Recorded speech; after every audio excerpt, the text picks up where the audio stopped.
think you're in for 2 days of a terrible conference because they're asking you to do work at 9 o'clock in the morning.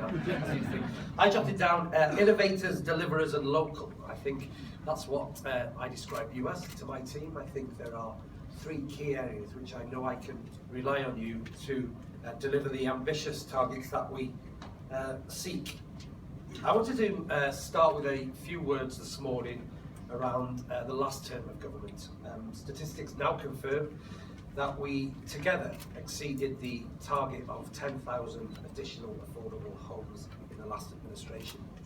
I want to thank you for that, because government can't do that on its own, and it's with people like you, with people in this room and in your organisations that have helped do that delivery.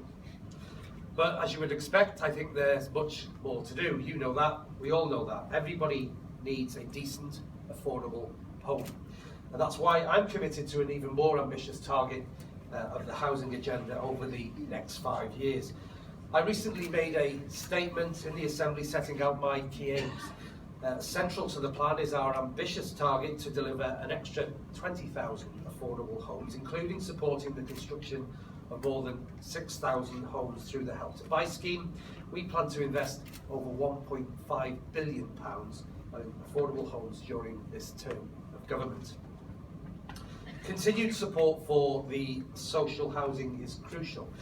Business as usual is no longer an option, and I'm really keen to make sure that we continue with the social housing grant programme, the housing finance grant programme, and they'll play a key role in the delivering affordable homes and assisting the most vulnerable to access and keep their housing.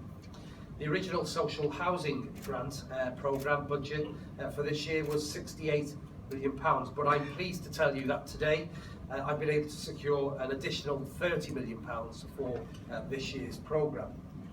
We can all agree that the target will strongly influence our approach to housing supply over the next 5 years, and I want